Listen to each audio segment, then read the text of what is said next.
नमस्कार बच्चों। हम आज बात कर रहे हैं अपने विज्ञान के अंदर छठे टॉपिक के बारे में, लेसन नंबर 6, जिसका नाम है रासायनिक अभिक्रियाएं एवं उत्प्रेरक। ठीक है, तो देखिए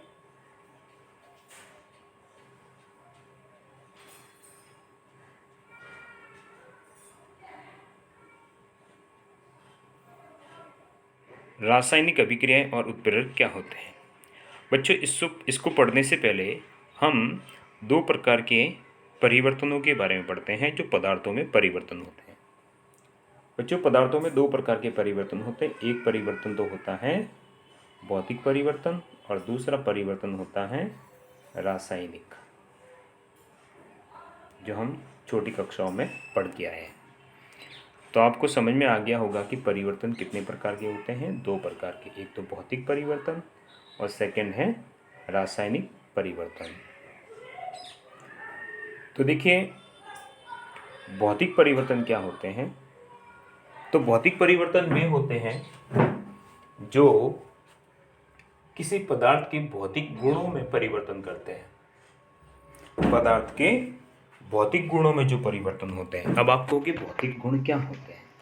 तो देखिए भौतिक गुण का मतलब ये होता है जैसे अवस्था है, यानी पदार्थ कौन सी अवस्था में है, क्या वो ठोस में है या द्रव में है या गैस में है, ये अवस्था हो जाएगी। इसी प्रकार जैसे द्रव्यमान है, क्या है, द्रव्यमान है, या जो है उसका घनत्व है, क्या है, घनत्व, या क्या, या उसकी गंध जो है, गंध, या क्या इसका जो ताप है। तो ये सारे जो गुण होते हैं ये गुण कहलाते हैं भौतिक गुण। तो इस प्रकार अगर भौतिक गुणों में जो होने वाला परिवर्तन होता है वही क्या कहलाता है, भौतिक परिवर्तन कहलाता है।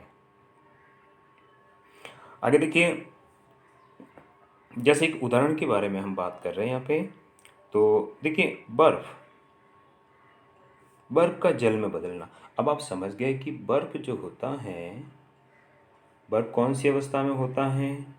तो बर्फ जो होता है वो ठोस होता है ना। और इस बर्फ को अगर हम किसी पात्र में, कटोरी में या प्लेट में लेकर उसको धूप में रख देते हैं तो आपको पता है वो इस बर्फ से वो क्या हो जाएगा, पानी हो जाएगा। अब जो पानी हुआ तो इसका मतलब ये पानी कौन सी अवस्था होगी, द्रव अवस्था। और अगर आप इस पानी को और गर्म करोगे तो आप समझ गए होंगे गर्म करने पर ये क्या हो जाएगा, ये भाप हो जाएगा, गैस हो जाएगा। ठीक है, तो इस प्रकार जो है वो ये परिवर्तन जो हो रहा है वो परिवर्तन कहलाते हैं भौतिक परिवर्तन। अब यहाँ पे बर्फ है तब भी वो क्या है, H2O है, यानी वो H2O इसका रासायनिक संगठन। अगर वो पानी है तो पानी भी क्या है, वो H2O है, यानी इसके संगठन में, रासायनिक संगठन में कोई बदलाव नहीं होता है, वही कहलाता है भौतिक परिवर्तन। तो पहला हो गया आपके जैसे बर्फ का जल में बदलना, है ना, ये उदाहरण हो गया आपका भौतिक परिवर्तन। जैसे दूसरा है NH4Cl, यानी नौशादर का ऊर्ध्वपातन। अब देखिए नौशादर क्या है। तो नौशादर आपने देखा होगा, जैसे जैसे अपन पूजा में जो है वो कपूर कपूर को जलाते हैं, है ना। तो कपूर को जलाते तो सीधा वो क्या हो जाता है, वो गैस बन जाती है, उसका कोई द्रव नहीं बनता है। तो कुछ ठोस ऐसे होते हैं जिनको गर्म करने पर वे द्रव में नहीं बदलते और सीधा जो है वो किस में चले जाते हैं, वे अपनी गैस में यानी भाप में परिवर्तित हो जाते हैं। तो यह कहलाता है ऊर्ध्वपातन। तो नौशादर का ऊर्ध्वपातन। ठीक है, इसी प्रकार नमक या शक्कर का जल में घुलना। तो आपने देखा होगा कि हम शरबत वगैरह बनाते हैं तो नमक या शक्कर को जल में घोलते हैं, अच्छे से हिलाते तो वो गायब हो जाता है, यानी वो उस नमक या शक्कर का जलीय विलयन बन जाता है, यानी वो द्रव में कन्वर्ट हो जाते हैं। इसी प्रकार जो है वो लोहे का चुंबक बनना।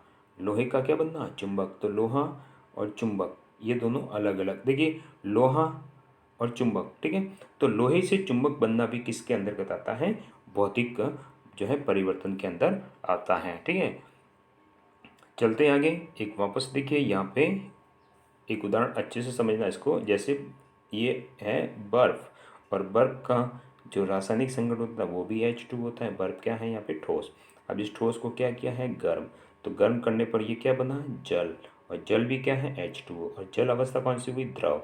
इसी प्रकार जल को और अधिक गर्म करते तो गर्म करने पर वो क्या हो जाता है भाप हो जाता है, वाष्प हो जाता है। ठीक है, अगर इसी क्रम को हम विपरीत ले जाएं तो देखिए ये जो भाप बनी है इस भाप को अगर हम क्या करते हैं संघनन करते हैं यानी भाप को ठंडा करते हैं तो वो द्रव हो जाता है, और अगर द्रव को और अधिक ठंडा करें तो वो क्या हो जाता है ठोस हो जाता है।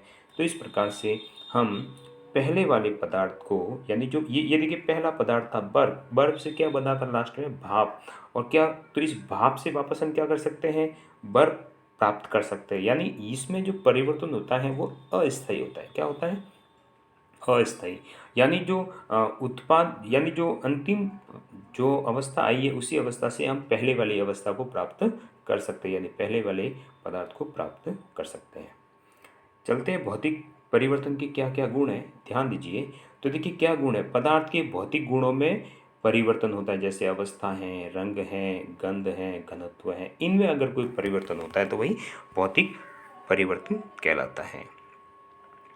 आगे देखो, दूसरा पुनः प्रारंभिक अवस्था में प्राप्त कर सकते हैं, यानी अभी बताया था जैसे जो भाप बनी थी भाप को वापस हम ठंडा करें तो वो ठोस हो जाता है, यानी पहले वाली अवस्था को प्राप्त कर सकते हैं।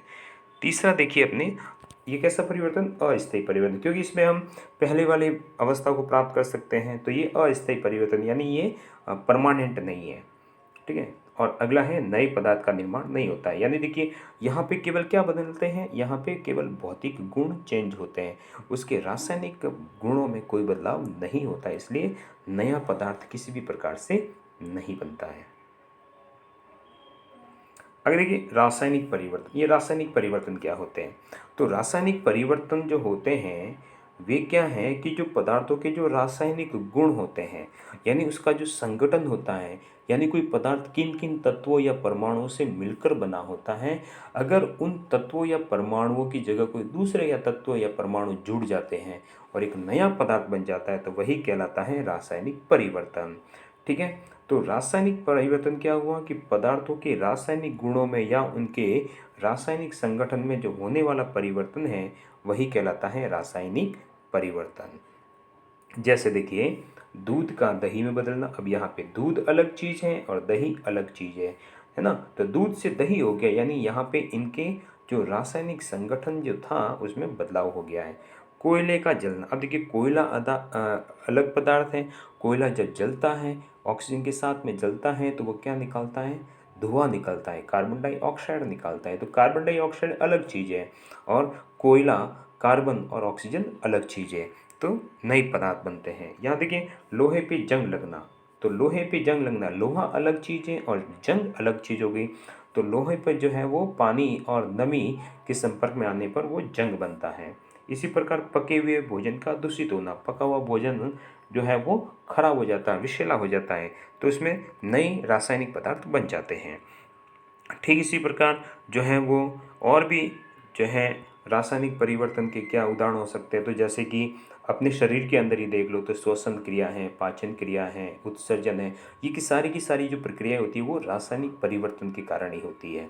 ठीक है, ठीक इसी प्रकार जो पेड़ पौधे हैं अपना भोजन प्रकाश संश्लेषण की क्रिया द्वारा बनाते हैं तो वह भी क्या है एक रासायनिक परिवर्तन है। ठीक है, तो देख लो यहाँ पे जैसे कोयले का दहन यानी कोयला यानी कार्बन और ऑक्सीजन के साथ में दहन हुआ तो क्या बना CO2 बना, तो ये क्या है रासायनिक परिवर्तन है।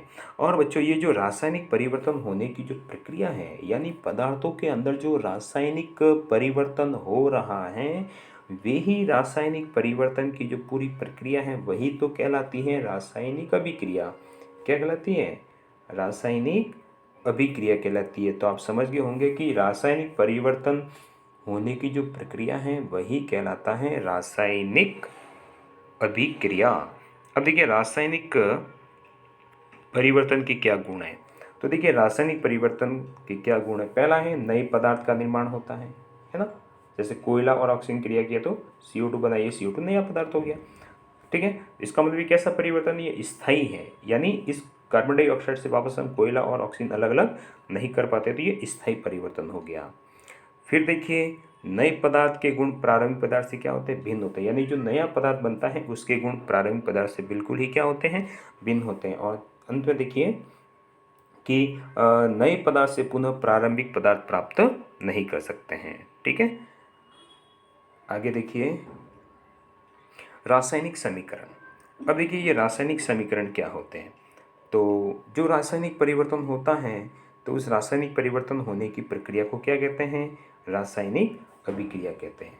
अब इस रासायनिक अभिक्रिया को किसके द्वारा लिखते हैं, या तो अणुसूत्र द्वारा लिखते हैं या उनको प्रतीकों से प्रदर्शित करते हैं। तो यही कहलाता है रासायनिक समीकरण। मतलब जो रासायनिक अभिक्रिया हो रही है उस रासायनिक अभिक्रिया में जो पदार्थ भाग ले रहे हैं और जो नए पदार्थ बन रहे हैं उनको किन में लिखते हैं, उनको उनके अणुसूत्र के रूप में लिखते हैं, यौगिकों के रूप में लिखते हैं, या फिर उनकी प्रतीकों के रूप में उनको दर्शाते हैं। वही कहलाता है रासायनिक समीकरण। जैसे कार्बन और ऑक्सीजन है ना, यानी कार्बन और ऑक्सीजन में कोयला और ऑक्सीजन गैस आपस में क्रिया करते हैं तो कार्बन डाइऑक्साइड बनता है।